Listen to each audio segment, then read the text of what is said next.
I had to pop away for a second. So I'm pulling out the other multi-language cards. So now I have the Pursuer. I'm not going to show you his combat. And then we have... Now, the Pursuer looks like this guy. But the old Dragon Slayer... I don't see what he looks like. Who is...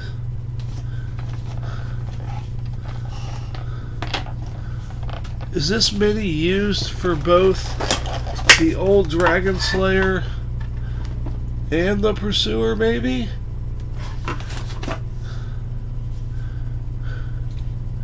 Because this Pursuer definitely looks like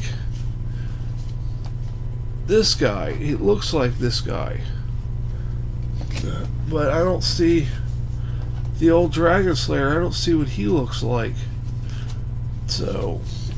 maybe it'll tell me in the book. So it's the Pursuer cards, and then we have the Mimic, the Hungry Mimic. So we got the and then we have the Voracious Mimic.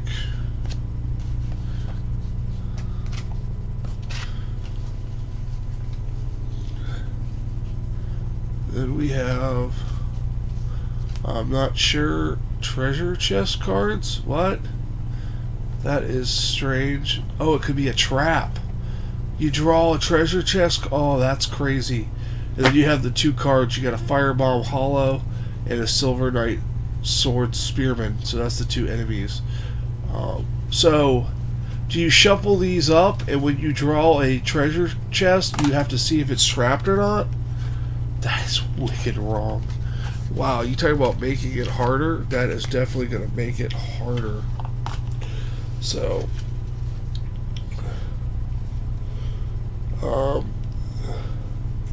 that's crazy. That's going to definitely make the game harder.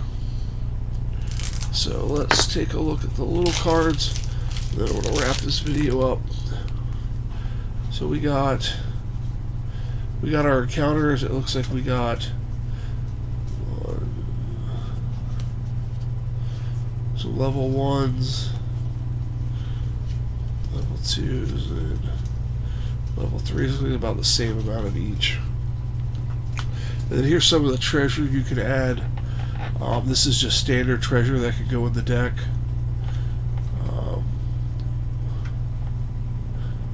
Dragon Slayer Great Bow. Wow, that's nasty. Some of the stuff looks pretty good. And then here is the armor you can get from the Dragon Slayer. Old Dragon Slayer Spear. Then you get the Pursuer's Great Sword. There has to be something about that because he chases you and then you fight him or something. So...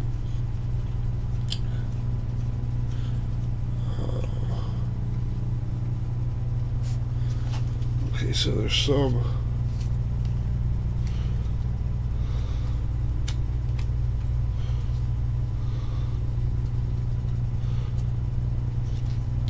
okay, so these are definitely multi-language cards here. So let me just...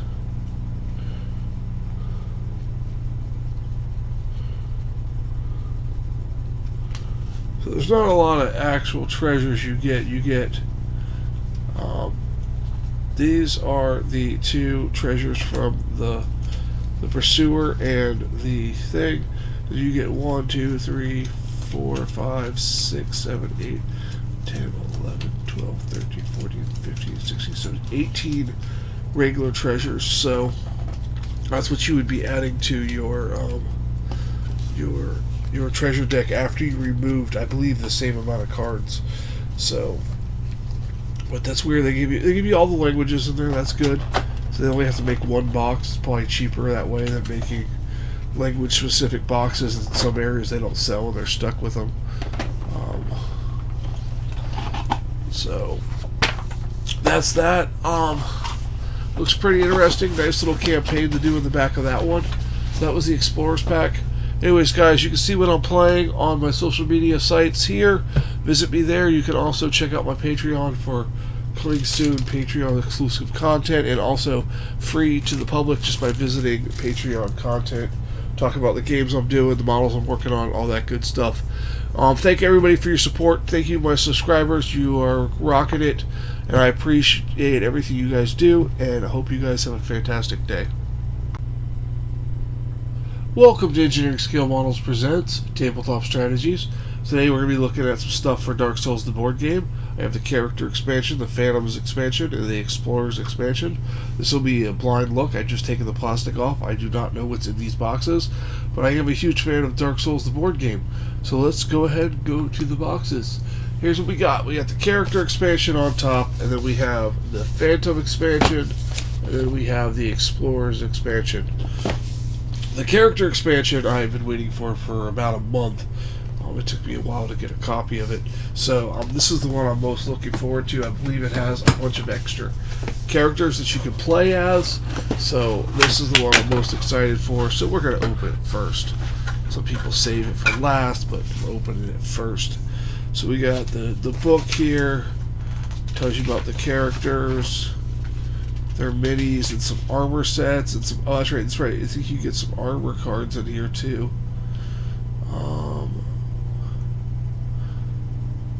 6 characters. Each one has 23 starting. Okay. 10 common, 10 legendary treasure cards. And then we got using the new characters, class notes, the armor, legendary armor, and things like that. So you have the Deprived. He has 10s and everything, and then he goes up by 10. So he can hold like the nastiest stuff at the end. And he has combat versatility. Once per spark at the start of his activation, the Deprived may change equipment as if he visited the blacksmith Andre. So that's pretty good if you want to just re-gear to something that you know can kill the room. You know, once per spark you can do that. Maybe if you get into a boss and you draw a card you don't like or something like that. We have the Thief, Lucky Break. Once per spark during his activation, the Thief may use Lucky Break. When he does, he removes 2 black cubes and 2 red cubes from his endurance bar and flips his lucky token to the ready side. So you use your luck, and then you can heal and you get your luck back. So that's pretty cool. And then we have a Cleric. This would be one of my son's favorite. He loves playing the healers. He has Keep the Faith. Once per spark during her activation, the Cleric may use Keep the Faith. When she does, the character within 1 range removes 2 red cubes from their endurance bar. So it's basically a heal for 2. So 3 threats. So they're way down there on the threat level.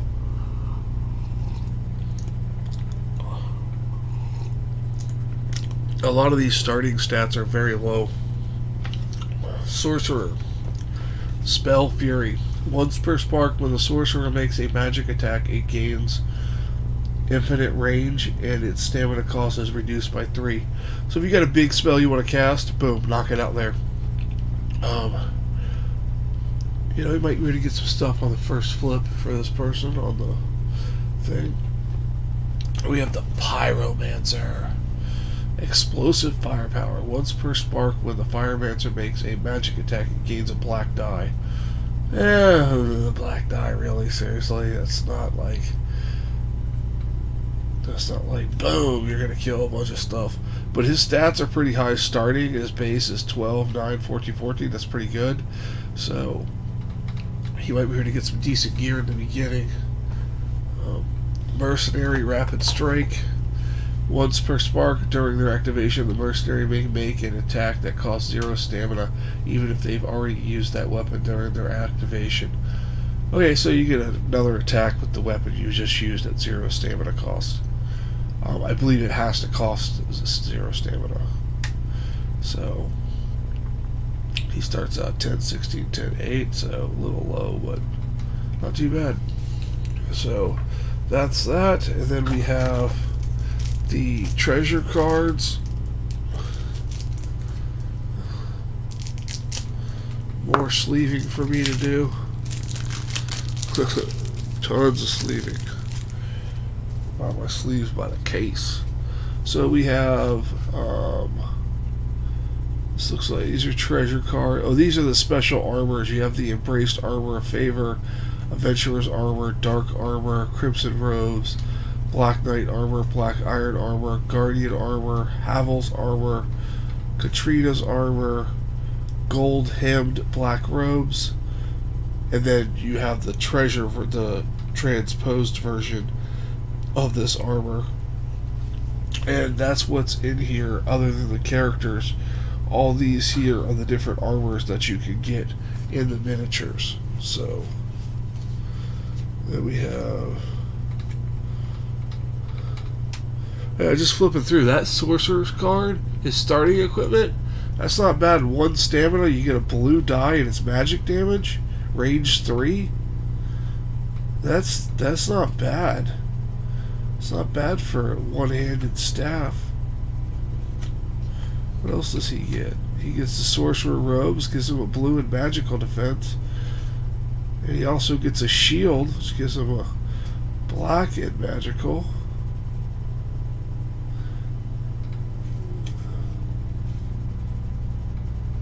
And he gets a mail breaker. What? Why does this dude start with so much equipment? This can't be right. This dude starts with 4 things: a sword, and a shield, robes, and a staff. Dude, you could really rock it with that, dude.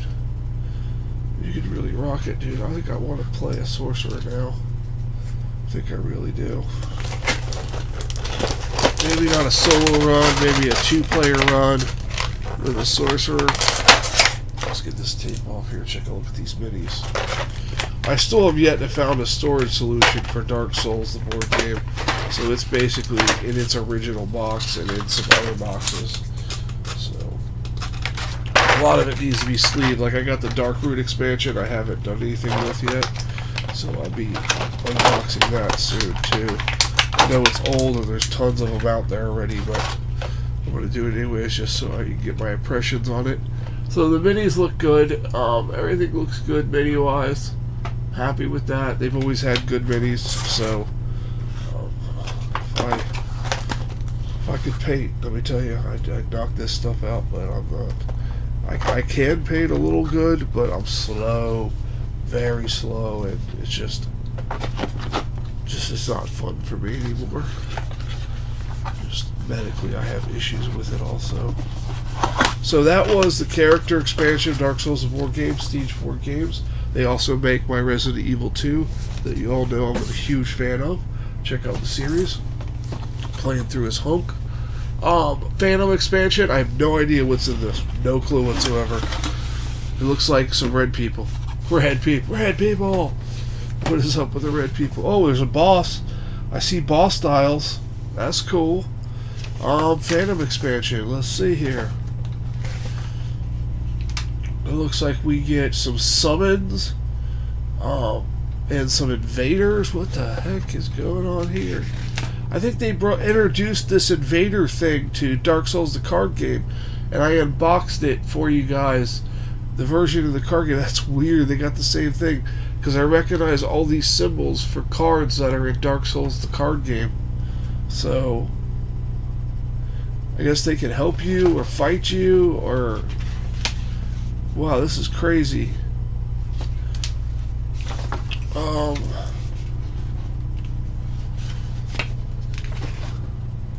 definitely going to have to get a game on the table to using encounter tokens, invader data cards. Yeah, I see. I do it a blind unboxing, so I really don't know what I'm looking at here. But from what I could tell, it looks like you summon these dudes. Oh, there's a campaign in here too. Wow, that's pretty cool. Do a little bit 2 campaigns. Well, that's something that's interesting. And it looks like it's level 2 encounters with the invader people instead of bosses. That may be something worth pursuing. I may do that for you guys on the channel. I'm not a big fan of the bosses, but I like every other aspect of the game. So we got these tokens here. You see both sides of them right there. And, you know, of course, the combat dials. 2 combat dials. A summon and invader. Oh, okay, so you have a dial for each of these, and then you have the specific treasures for the guys you defeat. I believe if you defeat these red guys, you probably get one of these treasures. Wow. 2 dice and you gain a health. I want to fight that guy. I want to fight all these people. These things are fantastic.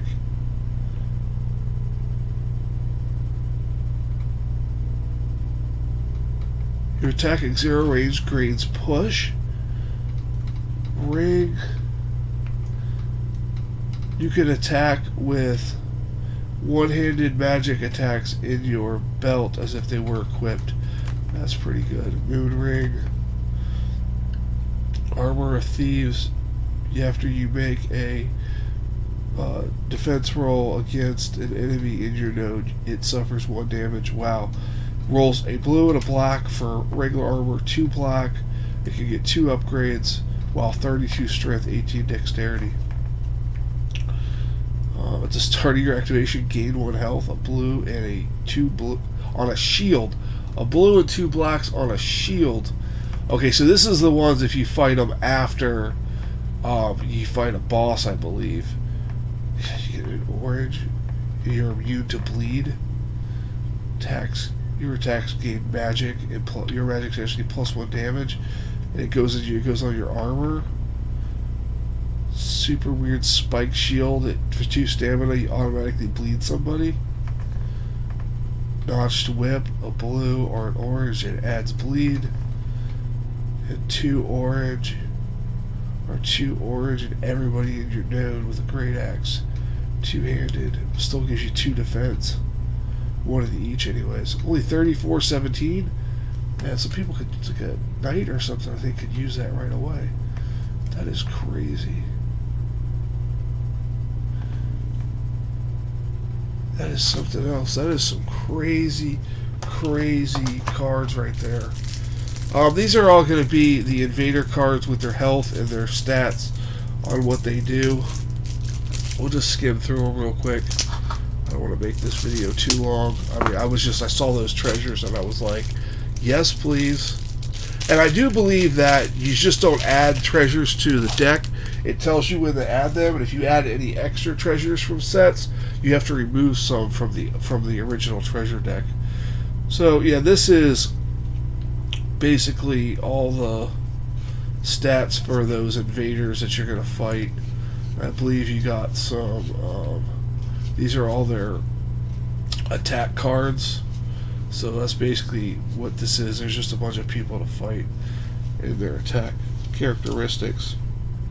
So that's basically this whole deck, is all these guys fight and attack characteristics. So that's pretty cool. And this case right here has a spot for your tokens and your health dials. So when you pop these out, you can drop your. So you can keep this box and it'll store everything for you, infinitely. As long as the box holds up. So I like that. I like what they did about that. Okay, so that's that. Last one, guys. I know I've been droning on about this, so I'm sorry, but I'm excited. This is the Explorers expansion. I don't think this adds a lot to the game. I think this is just like cool terrain and stuff, and I'm all about that. Let's see what we got here. Of course, we got the book, and we got the Pursuer, Old Dragon Slayer, and Mimic. So we got some bosses in here, maybe? Some enemies? Yeah, looks like there's some enemies. But there's barrels, gravestones, treasure chest. I believe there's a bonfire. Yeah, new encounters. Look at that. New encounters. Wasn't aware that there was new enemies. I just want to see if there is a campaign in the back. Yes, there is. The Hollow Pursuit from Dark Souls 2. You fight the Old Dragon Slayer. So, and the Pursuer and the Mimic on this one. So you use an encounter 3 for the Mimic. I want to see these miniatures real quick. Yeah, it's weird. This guy has the little marks on it to put them on the field and stuff, but the other ones don't. I'll show you what I'm talking about.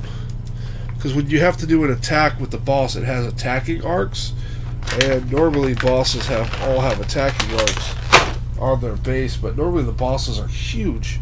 It appears this boss right here is pretty tiny. More tape, guys. Sorry.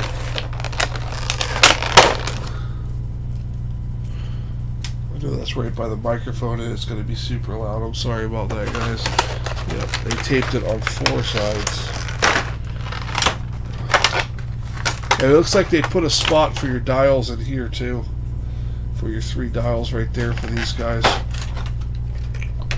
So here's what we got in here. See, I'll show you what I'm talking about with the arcs. See how it has these little lines here? That's how you know what arc they're in, and they're going to attack in that arc. But if these are bosses, they don't have the arcs on them.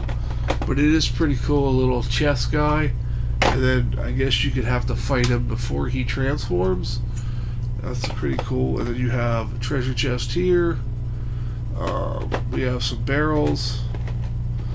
So barrels are exciting. Just some 3D Contray gravestones. Treasure chest. You know. And then we got, looks like we got 2 different enemies that are just like, can be in encounters or not in the encounters that can get drawn from the enemy deck. I like having a variety of enemies. I don't care if it takes longer for setup. I don't mind digging them out. And the fact that you play the same enemies when you go farm the level, you know, it's pretty cool like that. So, and I got some cool rules I got from another channel on how to farm levels quickly. So we got the old Dragon Slayer. This looks like, okay, this looks like multiple language cards here. So these are the same as this card, but in different languages. Okay, so for him, to fight him, he takes 3 level 1s, 1 level 2, and 0 level 3s. So, and then he has Darkness Bolt, right? I want to show you his combat cards, because, alright, let's get the Pursuer out, because that's another boss. What does he look like?